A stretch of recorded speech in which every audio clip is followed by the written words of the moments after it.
चंद्रयान 3 14 जुलाई 2023 को rocket LV-M3M4 के साथ लॉन्च होता है। 5 अगस्त 2023 को ये मून ऑर्बिट पर पहुंच जाता है।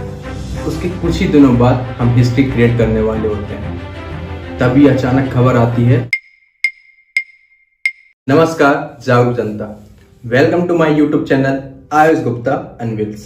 I am Ayush Gupta, your host and guide. I am very glad to have you on this exciting journey of discovery, जहाँ पर हम साइंस टेक से लेकर आर्ट एंड कल्चर तक, हिस्ट्री से लेकर करंट अफेयर्स तक कई सारे अमेजिंग फैक्ट एंड एनालिसिस आप तक पहुँचाएंगे, जिसे देखकर आप हैरान हो जाओगे।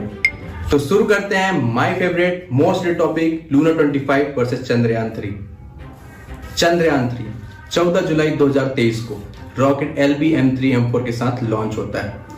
5 अगस्त 2023 को ये मून ऑर्बिट पर पहुंच जाता है। उसके कुछ ही दिनों बाद हम हिस्ट्री क्रिएट करने वाले होते हैं। तभी अचानक खबर आती है, रसिया भाई साहब अपनी लूना 25 लेकर निकल चुके हैं। अब तो आप समझ ही गए होंगे, इस रेस में एक नहीं 2 घोड़े हैं।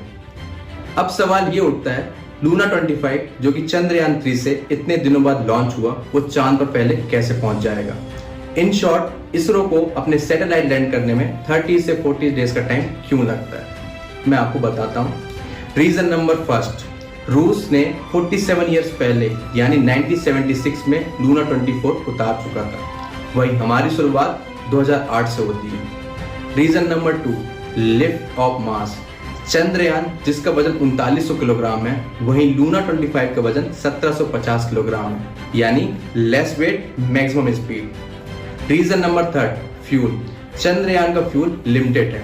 इसरो ऐसा इसलिए करता है ताकि वह मून और अर्थ की ग्रेविटी का यूज कर सके। आप इसे ऐसे समझ सकते हैं, किसी पत्थर को धागे से बांधने पर उसे दूर तक फेंकने के लिए उसे बार बार घुमाया जाता है और एक पर्टिकुलर पॉइंट पर आके उसे एक ऑब्जेक्ट से प्रोजेक्टाइल मोशन द्वारा दूसरे ऑब्जेक्ट पर भेजा जाता है। ठीक इसी प्रकार रॉकेट से सैटेलाइट को लॉन्च करते वक्त उसे फोर्स द्वारा प्रोजेक्टाइल मोशन में अर्थ की चारों ओर ऑर्बिट में घुमाया जाता है और किसी एक ऑर्बिट पे उसे थ्रस्ट द्वारा मून सरफेस पर पहुंचाया जाता है। इस पूरी प्रोसेस को ट्रांसल्यूनर इंजेक्शन कहते हैं। इसलिए इसरो को अपने सैटेलाइट लैंड करवाने में 30 से 40 डेज का टाइम लगता है। वहीं लूना 25 के पास फ्यूल की कोई कमी नहीं है, इसलिए वो डायरेक्ट मून ऑर्बिट पर उन्हें इंजेक्ट करा देते हैं। आप घबराइए मत, अगर लूना 25 चंद्रयान 3 से पहले पहुंच भी गया तो भी इंडिया साउथ पोल में सॉफ्ट लैंडिंग करने वाला, लैंडर और रोवर के साथ सॉफ्ट लैंडिंग करने वाला दुनिया का पहला देश बन जाएगा। ये सब कहानी एक दिन की नहीं थी। बात है 22 अक्टूबर 2008 की। India first mission to moon यानी Chandrayaan first. Very big achievement because ये मून एक्सप्लोरेशन का भारत का पहला कदम था, जिसने दुनिया को ये बताया कि चांद के नॉर्थ पोल में वाटर मॉलिक्यूल्स पाए जाते हैं। इसी के साथ पूरी दुनिया ने इसरो का लोहा माना। मुझे विश्वास करके एक लाइन याद आती है, चांद पर झंडा और झंडे में चांद होने पर बहुत फर्क है। अब बारी है मून के साउथ पोल पर जाने की, जिसे dark side of the moon कहते हैं। ऐसा इसलिए क्योंकि अर्थ से मून की ओर देखने पर हमें उसका केवल वन साइड पार्ट दिखाई देता है। द अदर साइड 41% भाग ऐसा है जिसे हम देख ही नहीं पाते, जिसे dark side of the moon कहते हैं। अब वक्त आ गया था साउथ पोल के अनसुलझे रहस्यों से पर्दा हटाने का। जी हाँ दोस्तों, India second moon exploration mission, जिसे चंद्रयान 2 कहते हैं, 22 जुलाई 2019 को चंद्रयान 2 ऑर्बिटर, विक्रम लैंडर, प्रज्ञान रोवर के साथ GSLV Mark 3 के साथ उड़ान भरता है।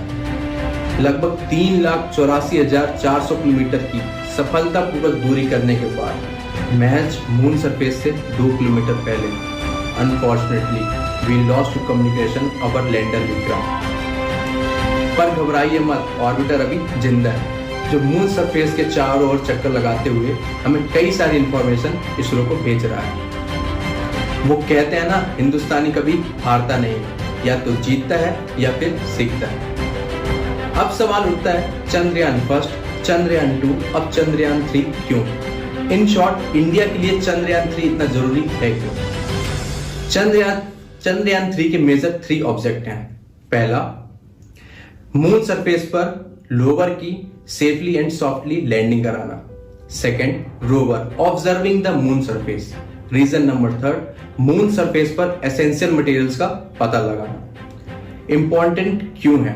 Reason number first, America, Russia, China के बाद इंडिया सॉफ्ट लैंडिंग कराने वाला दुनिया का चौथा देश बन जाएगा। सेकेंड, इसरो अपनी इंप्रूव टेक्नोलॉजी दुनिया को बता सकेगा। थर्ड, इसरो के आगामी मिशन जैसे गगनयान, शुक्रयान, आदित्य L1 के लिए चंद्रयान की सफलता एक बूस्टर डोज साबित होगी। Reason number four, space plus economy. Soft landing के साथ ही इसरो नासा जैसे कई इंटरनेशनल प्रोजेक्ट कर सकता है, जिससे इंडियन इकोनॉमी के लिए एक माइलस्टोन साबित होगा। तो बाबू भैया होगा पैसा ही पैसा। अब मोस्ट इंपॉर्टेंट थिंग कि इंडिया और बाकी सारी कंट्रीज मून मिशन पर इतने करोड़ रुपए खर्च करती क्यों है? इन शॉर्ट, चंदू गया चांद पे पर उसे चाहिए क्या? मैं आपको बताता हूं। Reason number first, solar system का ओरिजिन जानने में। Reason number second, moon formation के अरबों वर्षों बाद भी चांद पर कोई चेंजेस नहीं आए हैं, यानी आज भी हमारा चांद वैसा ही है जैसे अरबों वर्षों पहले था।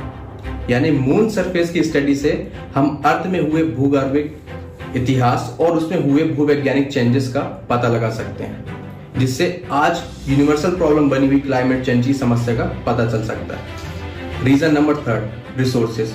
आज भी मून पर hydrogen, oxygen, nitrogen, ammonia, scandium, sodium और 1000 टन वाटर रिसोर्सेज अवेलेबल है। Reason number four, moon surface जो कि भविष्य में होने वाले डीप स्पेस प्रोग्राम के लिए एक परीक्षण स्थल की भूमिका निभा सकता है। देखा ना, ऐसे ही बातों बातों में आपको पता चला चांद हमारे लिए इतना जरूरी है क्यों। लूना 25 वर्सेस चंद्रयान 3 में इतना बेसिक डिफरेंस क्या है।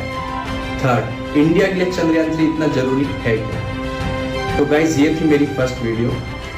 ये फर्स्ट वीडियो इसलिए मैं कुछ अपने बारे में ब्रीफ में बताना चाहता हूँ। ये वीडियो मेरे पिताजी श्री ब्रजेश गुप्ता और भाई साहब अंकुर गुप्ता से इंस्पायर है। हमारा उद्देश्य ऐसे ही अमेजिंग फैक्ट को आम भाषा में आसानी से आप लोगों तक पहुंचाना है। तो ऐसे ही अमेजिंग वीडियो के लिए बने रहिए हमारे YouTube चैनल आयुष गुप्ता अनविल्स पर। Please like, share and subscribe.